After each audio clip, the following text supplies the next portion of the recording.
ladies and gentlemen, for the first time ever, I present to you the 2025 Kia EV6, a revamped model year for the EV6. And no, it's not 2026. If you've been watching our channel for a while, you may have noticed that I incorrectly titled our previous EV6 video. It's okay, we forgive and forget. Today's video, we're doing a full in-depth walkthrough of everything you need to know about this specific vehicle. Yeah. Gabby really said it all. Here's proof now that Gabby moved, that you can see that this is the refreshed version of this vehicle. So the first time we get to see one here at the dealership.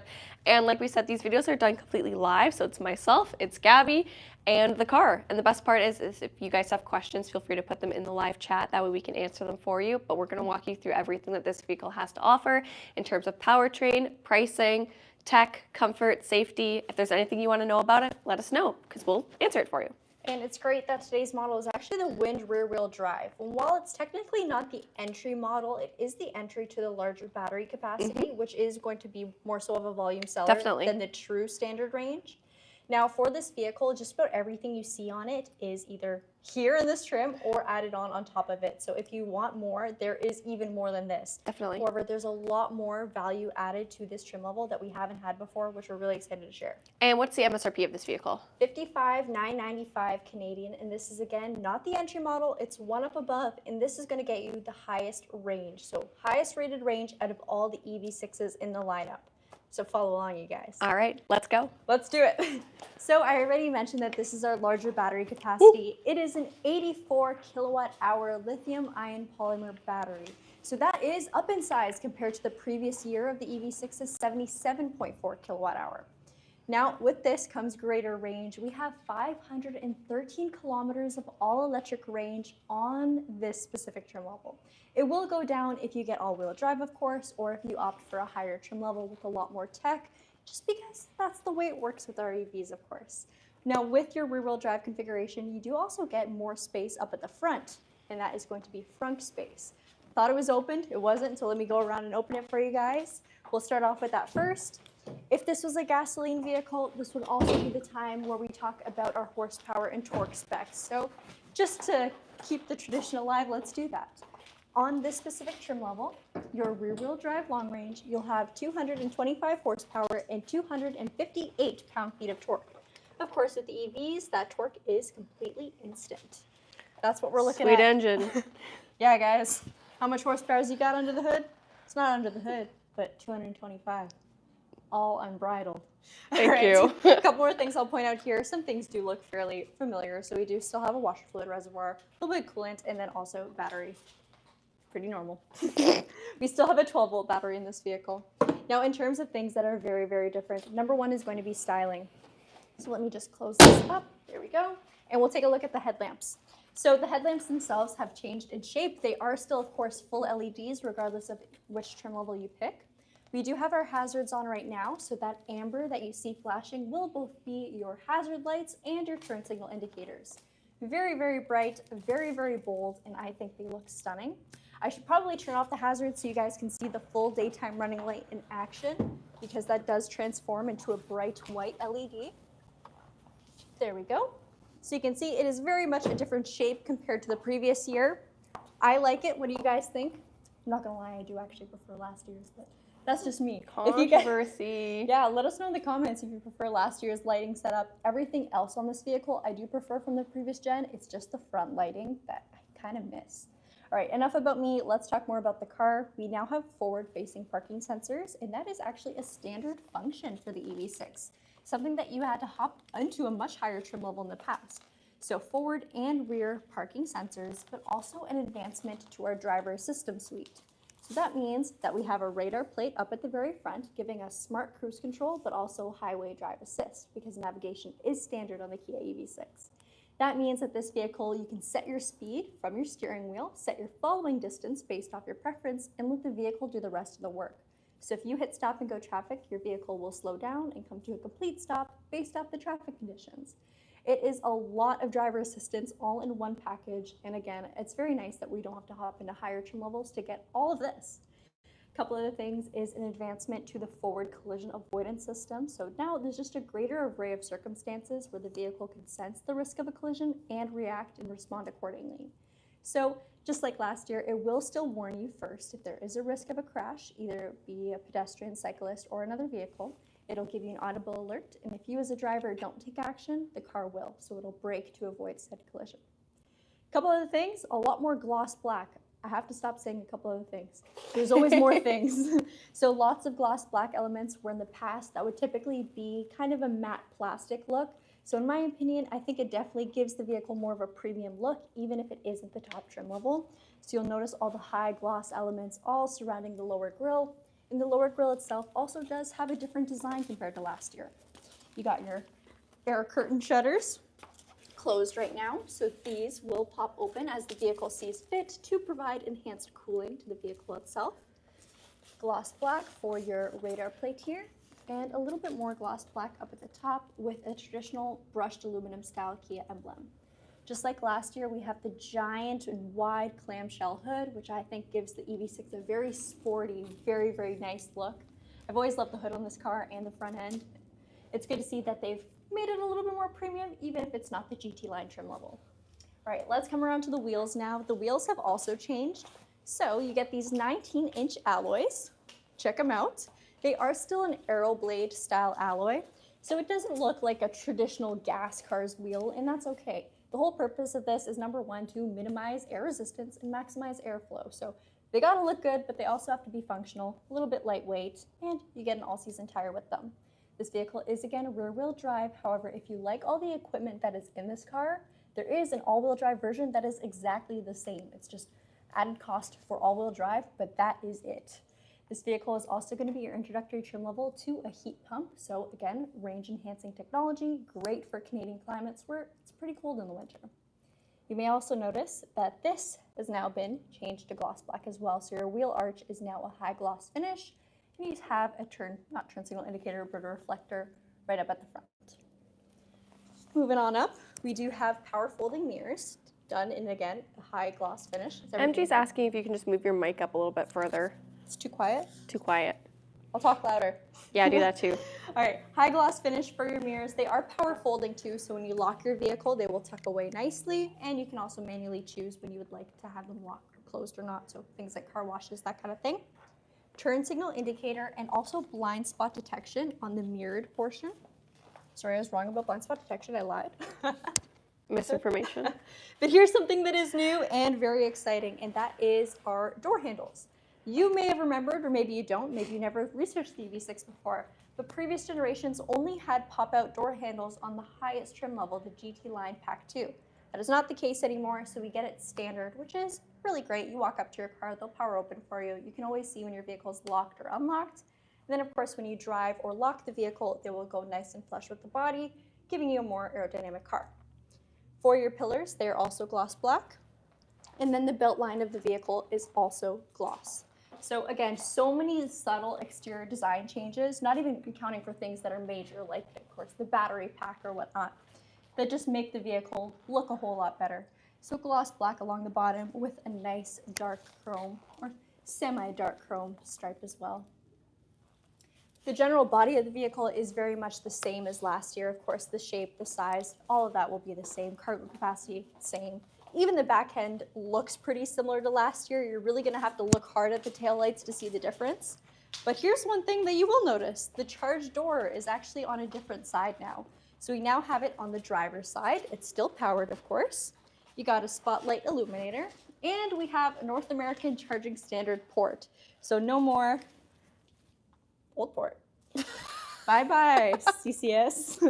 So yes, North American charging standard is standard on our EV vehicles now. We still have a state of charge indicator. And just like last year, and I guess slight charge time difference, from 10 to 80% on a DC fast charger, 350 kilowatts, it's moved from 18 minutes to about 22 minutes. That is, of course, we do have a larger battery now. However, home time charging is still going to remain extremely similar. So overnight for a level 2 charging, or almost 3 days for a level 1 charger. Certainly not the best way to charge your vehicle, but it is complimentary with your EV purchase. So anytime you buy a car from us that is an EV or plug-in hybrid, you will get a level 1, which is usually here, but it might have been taken out already. Or there it is. There it is. So level 1 charger doesn't require any special wiring. It's just a 3-prong that you can simply plug into your wall and get you up to 12 amps. Now for space back here, we have 690 liters of cargo room behind your rear seats. Now the rear seats themselves do fold down. They go almost completely flat. And you do have a tether on each side to knock them down so you don't have to go around and open the doors. Underneath the floorboard, I quickly showed the level 1 charger. We'll also lift down here, and you can see that we have our tire mobility kit. Alrighty. Now we'll close this. No power liftgate on this trim level. We do get LED license plate lights and LED tail lamps. The tail lamps I think look fantastic. No rear wiper either. I know a lot of you guys are probably asking about that, but it still very much has a sedan-like back end. So we have noticed, based off Pat literally driving one every single day, all terrains, all seasons, it doesn't really build up there. I would recommend Rain-X or something like that if you do experience any problems, but we've never had it here, and we get pretty severe weather in Ontario. Up at the top, we do have our spoiler as well, so that's pretty much the same as last year. Shark fin antenna, and then dark chrome along the taillight housing just underneath. And what do you guys think of the exterior so far? Lots of big changes. I'm pretty hyped about it, but we want to hear what you guys think. In the meantime, though, Charlotte and I are going to switch, and she's going to talk about the interior. All right, awesome. All right, so just disclaimer, please bear with me as I am losing my voice and currently in the process of getting it back. But we are going to walk you through everything that this vehicle has to offer, not only for this trim, but also just some general changes that have been made, because I think that they're really going to suit what the consumer, you guys, really wants. So let's start off with what we see on the driver's side door. We have a nice, decent mix of materials here. It's mostly going to be black plastic. We have a little bit of that darker chrome for our door handles, and then also some fabric as well in our bottle holder. Our mirrors, as Gabby said, are going to be power folding, which is very convenient and electronically controlled, with our front 2 windows being a one-touch with obstacle detection as well. We have a 6-speaker audio system in this vehicle, so just regular in-house sound system. However, if you do want something a little bit more premium, that's where the GT line package is going to come in. Now, one of the big changes for the wind package, there we go, has to do with our seats themselves. So this is going to be the start of having a driver's seat that is powered. So you are able to move it forward and backwards. You're able to, of course, adjust the height, your backrest, and it offers 2-way lumbar support. So you are able to find a nice and comfortable configuration for this seat. On this side, I'll just show you our brightness adjuster. You're able to open your charge port from here, electronic parking brake, and also your traction control. This is also where we get the first little look of some of the new materials that are made up of the dash. I'll have Gabby come around and we'll talk a little bit more about her seat. All right, coming around. And again, this and the wind, both trim levels of wind, so wind rear-wheel drive and all-wheel drive are identical in terms of exterior and interior functions. Just you'll add a second motor to all-wheel drive, of course. All right, so let's take a look at the seat and the materials that it's actually made of. So standard is going to be this mix of cloth for the insert and then a black synthetic leather as the surround. So kind of the best of both worlds. I like that we get the leather with all the nice touches, but then also the cloth where it matters for when it's heated, which these seats are heated. Now, the one thing that I find interesting for Gabby's seat is she still has the same adjustments that I do. However, it's manual, but it's still going to include lumbar support.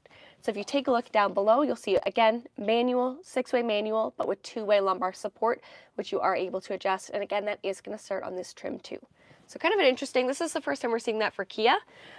So, hey, lumbar support starts earlier. No one's going to complain about that, right? Directly ahead of me, I'll point out the fact that we have a new look for our steering wheel. So this is going to be a little bit of a 2-tone design, so some gray and some black, leather wrapped and heated, again starting on the wind trim. We have an off-centered Kia logo, which I personally really like. I know Gabby doesn't, but I like it especially with the juxtaposition of the drive mode select here. So you have your drive mode select, and from here you have the option to cycle through various different drive modes. You have eco, normal, sport, a customizable My Drive, and then also snow mode for those snowy Canadian winters. And basically what these drive modes are going to do is they're going to change up the vehicle's response depending on what it deems necessary. So if you're being a little bit more heavy on the throttle, it's going to give you a little bit more it's gonna, I want to say open it up, but it's an electric vehicle. I'll keep going. Oh, okay, thank you. Also, Also on our steering wheel, we'll have a split between our driving controls and then also our media controls. So from here, you'll notice our media controls, media mode, virtual assistant, favorites button, and calling. And then your driving controls are going to be located over here. Was there something specific you were trying to show, Gabby? Nope. Okay. So from here, you are able to access all of those safety features that Gabby mentioned when it comes to like your lane keep, your lane follow, and your cruise control, and you are able to adjust them at the touch of a button, which is something that is very convenient. Using this notes icon as well, if you're able to go and press down on that, you can see all of the different safety features or different screens that this allows you. So from here, you can see how the vehicle responds to you as the driver, how it does after charging or since your last reset, and then also your range guide. So from here, depending on how you drive, it'll give you the estimated range on what your vehicle can do, and then also the maximum range and the minimum range, depending again on the type of driving it is that you're doing. If you're quite dynamic, you know, you're going to see that decrease, of course, or depending on external temperatures, where if you're a more efficient driver, you're going to see more towards the higher end on the maximum. But that is a crazy impressive range. The estimated range for this one, it's actually 475 kilometers. And again, that's an estimation. So depending on how you drive, you might actually see something that's significantly higher. 513. For this one? Rear-wheel drive. Oh, rear-wheel drive, yeah. Geez, even better. Still both impressive. Oh my goodness. Now, over here is we do get a new look for our screens. So standard is dual 12.3-inch screens. It keeps disappearing on me. And this is going to be your power bar here. So basically, it's going to show you when you're operating more so with some efficient driving, and then when you're putting charge back into the vehicle by way of deceleration or regenerative braking. Speaking of regenerative braking, of course, you have your paddle shifters. We're able to adjust the level of regen. You're also able, sorry, I'm really struggling with my words today, to enable things like iPedal and then also that smart regen, which you can adjust on the fly and will change, of course, as it detects things like the traffic ahead of you or the road slope as well. For our multimedia screen, 12.3 inches again, and one thing I'll point out is the fact that we have new software entirely in this vehicle. We also have integrated navigation, so fantastic to see that on this trim too, and your EV menu. So from here, it's going to show you things like your nearest charger, what your range will look like depending on your climate control as well. And then all of these little different icons, not only will they show you stats on how the vehicle's performing, but you can set up things like scheduled charging, limits for AC charging as well, and your V2L, which is going to essentially be the bidirectional charging. Whew, lots of going on here. If there is anything, of course, that you want to learn more about on these topics, we have done them all in our EV videos playlist, so all of these have been accounted for. This is also the introductory trim for a heat pump. Woohoo! But here's again another look. This trim, because of the software, or sorry, this vehicle, because of the software, does offer the capacity for wireless Apple CarPlay and Android Auto. And again, if you want to configure those safety feature settings, all you have to do is pop into your driver's assistance and you're able to adjust them all here at the touch of a button. You're also able to customize your customizable drive mode from this menu screen. Down below, our venting. Again, more detailing on the dash too, just so you can see that it's no longer that high gloss finish. It's much more matte and almost, it's not fabric, but it almost looks like it has some texture to it that could be fabric. Switchable infotainment and climate control cluster. This is not new, so this is pretty much the same in terms of the EV6. And again, it looks good, it's functional, and I like it too. Down below, heated seats and heated steering wheel controls. And then if you do want to use any type of wire connectivity, you do have USB-C ports, one here and then one here as well, only available for charging. Down below, you'll have another USB-C port and a 12-volt. Tons of hidden storage space down here because this vehicle is built on Kia and Hyundai's eGMP platform. It's able to be completely flat, and because we have a shift-by-wire, not taking up space, just gives you more cargo room. Now, I think one of my favorite things is the piano black deletion or delete that we saw in the center console. It's much more matte material, so a satin and black plastic, and then some darker chrome too. Start-stop button, that shift-by-wire gear shift as I mentioned, and then safety features such as auto hold, your parking sensors, and also your rear view camera, which will come up as the vehicle is put into reverse. Also, we'll show you with those parking sensors if you are approaching anything and give you an audible warning in terms of, red, yellow, or green. Top-down viewpoint and a wide viewpoint as well. This trim is going to be the start for your wireless phone charger. You're still going to have your cup holders and a little bit of, take that out there, of hidden storage space in your center console.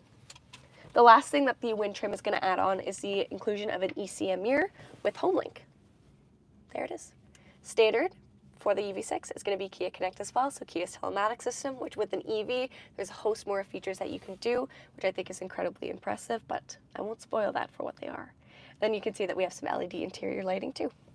All right, let's take a look at the second row. Second row is going to be largely unchanged. I'm gonna try to get the light back on. Okay, Sorry. thank you. Got motion sensor lights, and this bike is in the way. There we go.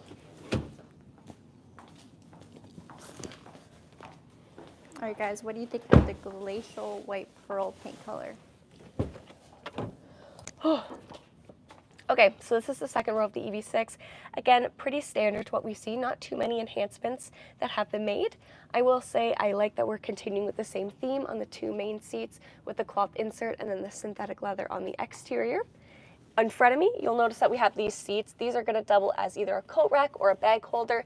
That way you can keep all of this legroom freed up from any stuff cluttering it up, and you can make use of the vertical space. We have pockets and integrated USB-Cs back here too. And if you're looking at the center console and you're thinking, man, there really should be some rear ventilation back here. Don't worry, there is. It's actually just going to be pillar mounted on the sides. So you can actually see both of them right here.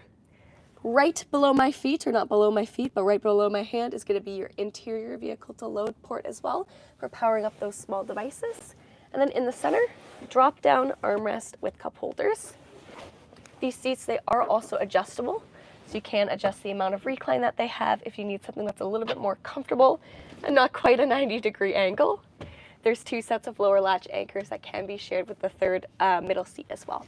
And again, because it's built on that eGMP platform, it gives us this completely flat floor, which means I have the same amount of like height, I guess, the room department, you know what I mean? Foot height. Foot height, as my two compatriots would be in these seats. So very comfortable second row for sure. My neighbors. My neighbors. My friends. My friends. Heaven forbid I call them friends. All right, another quick look at the front end. The lights again, which again I like, but I think I like the old ones more. I'm getting used to these. I'm being gracious with them. The EV6 I always thought was a really good looking car. I think the interior is really, this is all opinion. I think the interior is really what I love, what they've done with it, and it shows that they really listen to their customers. Just with the piano black, the new software, all of that really great stuff to see. I think that's a pretty great cabin. Sorry for the jump scare. Apparently my mic's really quiet, so I'm gonna start screaming. Oh, I love that. Okay, I'm trying to stand out of the way of the car. Also, if any of you guys are interested in this wind rear-wheel drive, it's available and here at Brantford Kia. Woohoo! This is true. Also, no more rebate. Also, no more rebate. This is true. Throw that out there. The lights look awesome and eye-catching. Yes, so they're definitely eye-catching. I hate change. Yeah. When we say that, we're just getting used to it too. Don't worry. Yeah. Oh, I can't find the video now. Hyundai USA is live right now, you guys. If you were wondering. They're always live. Always live at 2 p.m.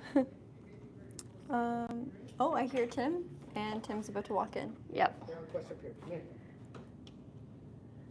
Oh. We got a customer that's looking at that EV6 because he's driving an EV6. See the notice? Hi. We're live. Yeah. So, I don't know if he wants to be on camera. We told you these were live. Yeah, so this is happening. We are a real dealership, by the way, if you're interested in buying an EV6. DT says, I do think the changes Kia has made are for the better and a big improvement overall. Mm-hmm. And yes, I totally agree.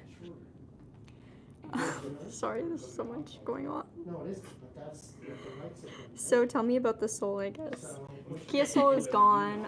We did get a question about it the other day, and I did answer it, but someone asked, how do you know that it's actually gone? Well, we are a dealership. We're unable to order them, and the end of production was confirmed for December 2024. So they're completely gone. There's so much going on. There's so much going on in this That old pickup video. truck with, like, crazy subs. He's driving past, shaking the floors over here. I love him. Oh no, the one behind you. Yeah, Kia Soul EX in black. Great car. Cool. Thanks, ladies. Thank you. Bye. Thank you, no problem. Cheers. Nice live demo of how Mr. Tim works. Did you catch his tan? Tim Oh got my a wicked goodness. tan. Yeah, he's been in Mexico for the past 10 days. Someone said, I actually love the off-center logo. It's growing on You know me. what? I really like it too. I really like it too, but usually I really only like it when it's with the drive mode select. So things like the K4 LX, I'm like, give or take. But I really like it on this. Okay, not a bad starting MSRP for an EV in this class. I agree. I think it's a great price point for this EV. I'm happy that it's not far off from last year. Yeah, So, but we get definitely. so much more advancements. Again, some of them, these are my major things that start on the, or that are on this vehicle that are surprised are not on higher trims. Yeah. Is the parking sensors, so the Definitely. front and the rear. The advanced driver tech. So usually we always get forward collision avoidance standard, but we don't get advanced functions like the smart cruise control or highway drive assist. So it's good to see changes like that being implemented in the cars. Also, the charging speed's great. So if you are doing level 2, 240 volt, it's 7.5-ish hours. It's a little bit under that. It's like but 7 hours and 20 minutes. yeah, it's overnight if you think about it. So you plug in after work, leave the next day, and realistically, you might not be charging your vehicle every single day. So, and that's from 10 to 100% too. So if you're following the 80-20 rule, shorter charge times. Yeah. What car is this? This is the Kia EV6. I think in terms of features that I think are really cool that are just standard has to be the fact that you've got like the dual 12.3-inch screens. You don't typically see that standard. Maybe the one multimedia screen, which I think is great. Again, over-the-air updates in Kia Connect come standard with that too. Navigation as well, the fact that we're seeing navigation. You guys sold me on this. Going to replace my Model 3 when the lease ends. Heck yeah. Yeah, it's a great car. Yes. And honestly, we've done multiple trade-ins with Model 3s or multiple other Tesla product, quite honestly. And we've been able to do a couple of videos too, putting them head-to-head, which has always been interesting. Yeah. Brings the Tesla crowd out, and they're, oh man. Also, A lot just of to fun. put my personal opinion out there again, because I love doing that. Disclaimer. Disclaimer, but no, this is right. So we often get the debate, like, do I need all-wheel drive? And the answer is no, not really. And I always say this, winter tires are truly your best friend. You do get a snow mode in this vehicle, and really what that does is just going to keep your regen braking level from 0 to 1. So trying to like minimize any sort of sudden movements that aren't caused by you, if you know what I mean. So Yeah. you don't just let off the accelerator and your car stops. That could suck. But yeah, when it comes to traction, winter tires are the only part of your car that are on contact with the ground. So if you got good winter tires, this vehicle is a heavy vehicle. Yeah. It will stay planted. Obviously, you don't drive like you're crazy. Instant torque is something that takes a little bit of getting used to. So just be aware that you give the throttle a little bit of a press and it's going to move quicker than a regular gas car would. But you drive carefully, you get good tires, and you're totally fine. So if you're kind of thinking, I'd rather have the range, but I also want all-wheel drive, I would say probably just go with the wind rear-wheel drive, you guys. Yeah, fantastic range. Yeah. The price you'd spend on all-wheel drive, you could just get a good set of tires. Yeah. Did they discontinue the EV6 GT? Yes, they did for Canada. We're no longer seeing that anymore, unfortunately, which is But tragic. tell them what we are getting. Oh my goodness, guys. You asked for it. You're getting it. You're getting the EV9 GT because who doesn't want a all-electric 3-row SUV that you can pack with your family and pets and take to the drag strip? 500 plus horsepower. I wish I would pick the EV6 GT over the EV9 GT, respectfully, Kia Canada. Love you. Can't wait to see it. But love you. US is getting the GT still? I'm If not you say sure. so. Yeah, our friends to the south, please let us know. Yeah. We're We're not exactly too in touch with what's happening for Kia USA cars. No.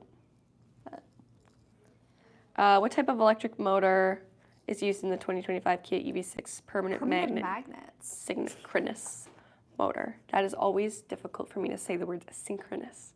I have to think about it every time. There's another question I saw.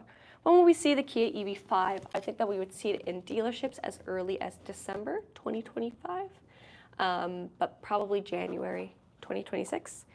And if you want to learn about it, we actually have a video done on our channel about it, so you can go and check that out. Poor Shar with the voice, yeah.